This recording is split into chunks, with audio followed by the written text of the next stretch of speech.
Salut à tous, j'espère que vous allez bien. Aujourd'hui on se retrouve pour une toute nouvelle vidéo et dans cette vidéo je vais parler du cas Ousmane Dembélé, sa situation actuellement au club et pour finir d'Adama Traoré qui devrait prochainement rejoindre le FC Barcelone si tout se passe bien. Il manque juste sa signature. Bref, bonne vidéo. On y va dans un sens, et dans nos têtes, tu vois comment y a des à la base, on brillait que dans le noir. Viens voir la vie en vrai, de plus près, c'est pas la fête en vrai. Viens voir la vie en vrai, de plus près, c'est pas la fête en vrai. Alors pour commencer je vais parler du cas Ousmane Dembélé qui traîne depuis 6 mois, c'est-à-dire 180 jours. Et durant ces 180 jours il s'est passé vraiment beaucoup de choses. L'élimination en Ligue des Champions, l'arrivée de Ferran Torres, le retour de Dani Alves, le départ de Ronald Koeman, Xavi comme le nouvel entraîneur, le blessure de Ansu Fati. Bref, en gros il s'est passé beaucoup de choses au club. Alors Barça ont proposé un contrat de prolongation à Dembélé depuis 6 mois. Durant ces 6 mois, Barça attendait une réponse claire et définitive par lui ou par son agent. En gros, c'est la même chose. Et durant ces 6 mois, malgré le fait qu'il repousse chaque fois qu'il y a une nouvelle offre au club, on se pose des questions. On se dit pourquoi à chaque fois il repousse les offres qu'on lui fait.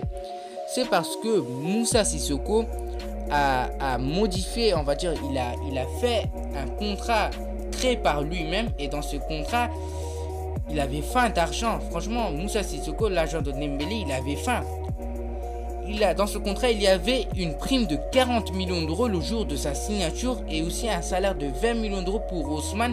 Franchement, quand j'ai vu ces chiffres, je me suis dit, ils sont malades ou quoi? Ils sont devenus des fous ou quoi? Il s'est passé quoi dans la tête de Dembélé pour proposer ces choses? Parce qu'un agent, il ne peut pas faire un contrat lui-même, il faut aussi l'accord de son joueur.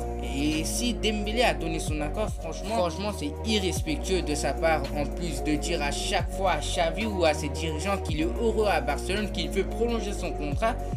Tu viens, tu demandes une prime de 40 millions d'euros le jour de ta signature, tu demandes un salaire de 20 millions d'euros et tu sais que le club sont actuellement en crise. Et malgré cette crise, le Barça a proposé quand même un contrat pas si dégueulasse. On lui a donné, je pense, un salaire de 12 à 14 millions d'euros. Il y avait aussi des primes, par exemple, s'il gagnait la Liga, c'est 4 millions d'euros, etc., etc. On ne peut pas lui donner un salaire de 20 millions d'euros en sachant que le Barça doit se renforcer pour la saison prochaine, pour se qualifier en Ligue des Champions, pour faire des bonnes performances en Ligue des Champions, etc., etc. Et ils ont rejeté cette offre. Et quand ils ont rejeté cette offre, il y avait une rumeur venant de l'entourage de Dembélé en disant qu'ils sont prêts à payer Haaland et ils ne peuvent pas payer les demandes qu'on a faites. C'est quand même irrespectueux de l'entourage de Dembélé quand même de comparer Haaland à Dembélé. Haaland, c'est un joueur qui a marqué plus de 60 buts la saison dernière et Dembélé c'est un joueur fragile, irrégulier qui se blesse tout le temps. Chaque saison au moins il y a une blessure de sa part. La saison dernière il a joué toute la saison je pense et à la fin il s'est blessé avec la France et cette saison il s'est blessé encore en Ligue des Champions. Il s'est absenté pendant je pense que 2-3 semaines si je ne me trompe pas.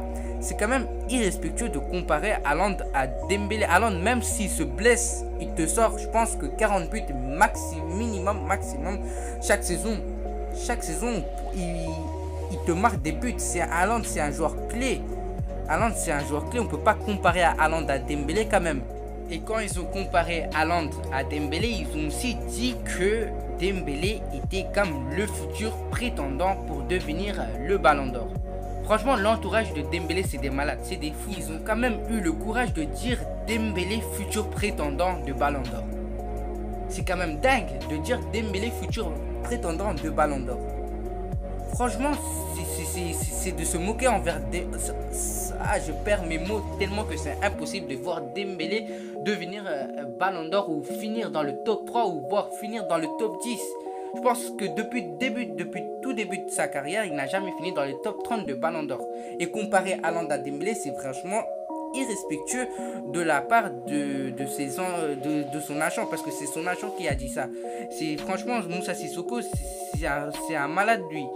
Et aussi, je pense que quand il avait dit ça, il a aussi dit que Dembélé doit être bien traité car c'est un futur prétendant de Ballon d'Or. Le Barça doit le traiter correctement et le payer correctement à sa juste valeur. Il a quand même dit ça. Franchement, je trouve que c'est irrespectueux de la part de Dembélé. Il faut se rendre compte que Barcelone te demande de rester, un club comme Barça te demande de rester. C'est quand même le club, c'est le meilleur club au monde, c'est le club le plus connu au monde avec Real Madrid évidemment, qui te demande de rester. C'est quand même dingue. Il y a des joueurs qui rêvent de jouer pour Barcelone, il y a des joueurs qui feront tout pour venir à Barcelone. Et toi, au lieu de rester à Barcelone, tu vas partir libre. Tu vas partir libre, c'est quand même dingue. Barcelone, ils ont mis quand même 110 millions d'euros pour Dembélé. Il était attendu comme le remplaçant pour Neymar et il ne s'est jamais s'imposé comme il fallait. Il se blessait chaque saison et ces blessures, c'est des blessures graves. C'est des blessures à 4 mois d'absence, 3 mois d'absence, etc., etc. Et actuellement, Barcelone te demande de rester et toi, tu veux pas rester, tu veux aller ailleurs juste pour l'argent. Il faut se rendre compte que Dembélé actuellement, tout le monde compte sur lui. Xavi compte sur lui, les dirigeants du club comptent sur lui.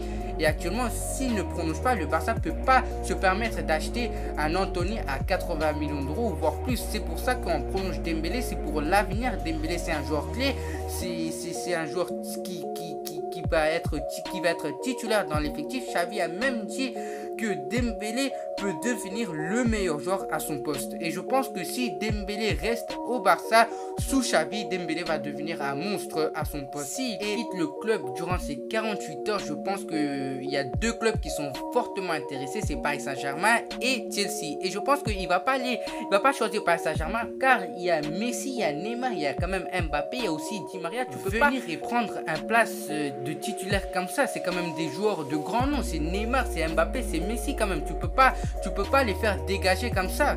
Il faut vraiment être fort. Mais Dembélé, je pense qu'il peut pas avoir un rôle titulaire au Paris Saint-Germain. Je pense que le club le mieux placé, c'est Chelsea, où Dembélé retrouvera son coach préféré, Thomas Tuchel. Bref, il lui reste 48 heures pour décider de son avenir, s'il reste au FC Barcelone ou s'il décide de partir. Le meilleur pour la fin, l'arrivée de Adama Traoré au FC Barcelone. C'est parti. Selon les informations de TV3, Adama Traoré serait arrivé à Barcelone ce vendredi matin pour passer sa visite médicale. À la sortie de l'aéroport, l'attaquant de 26 ans a lâché quelques mots aux médias espagnols. En effet, Adama Traoré a fait part de son immense bonheur de retrouver le FC Barcelone. Je suis très heureux de revenir au Barça, a simplement déclaré l'international espagnol. Franchement, un grand respect à Adama Traoré pour ce geste énorme qu'il a fait pour le club. C'est-à-dire, il a baissé son salaire. C'est pas de 10 000 euros ou de 20 000 euros. Il a vraiment baissé de 100 000 euros. Juste pour l'amour du club. Si tous ces chiffres sont confirmés, franchement, il faut dire merci à Traoré. Parce que par le passé, il y a quelques semaines, Tottenham ont fait une offre pour Adama Traoré où il pouvait gagner 135 000 euros par semaine. Et actuellement, si tout se passe bien, il doit rejoindre le FC Barcelone demain ou après-demain. Et au FC Barcelone, il gagnera seulement 15 000 euros par semaine, ce qui est un chiffre peu comparé à 135 millions d'euros. Franchement, il faut que Dembélé prenne exemple sur des joueurs comme Traoré, Ansu Fati, Ferran Torres, Dani Alves. Franchement, eux, c'est des joueurs qui ont l'amour du club, qui ont sacrifié leur salaire pour venir au FC Barcelone. Dembélé, certes, il peut dire qu'il aura à Barcelone, il fera tout pour prolonger son contrat, mais s'il ne baisse pas son salaire, il peut pas prolonger son contrat. Le Barça ne peut pas lui donner 40 millions d'euros. Mais Adama Traoré, à lui, par contre, il a laissé 135 000 euros par semaine pour rejoindre 15 000 euros par semaine. C'est quand même dingue, hein. C'est quand même dingue. Adama Traoré signera au FC Barcelone en tant que joueur prêté par le Wolverhampton et ce prêt va durer jusqu'à 6 mois. Et son prêt est accompli de options d'achat non obligatoires de 30 millions d'euros en sachant qu'il y a aussi Trincao. Si Wolverhampton achète Trincao, le Barça aura l'argent pour acheter Adama Traoré, notamment c'est du bénéfice, c'est du 50-50 pour les deux clubs. Bref, Adama Traoré a aussi pensé à son futur. Si le Barça est satisfait de Traoré à la fin de la saison, le Barça a promis de l'acheter et il a même conclu un accord avec le club pour le futur contrat. Et ce contrat va durer durant 5 ans avec un salaire à sa juste valeur. Bref, c'est la fin de cette vidéo. N'hésitez pas à me dire ce que vous avez pensé de cette vidéo. N'hésitez pas à me dire votre avis sur ces deux sujets d'Adama Traoré et aussi le cas de Dembélé. Et n'oubliez pas de vous abonner, activer la cloche de notification et de liker la vidéo. Sur ce, on se retrouve à la prochaine.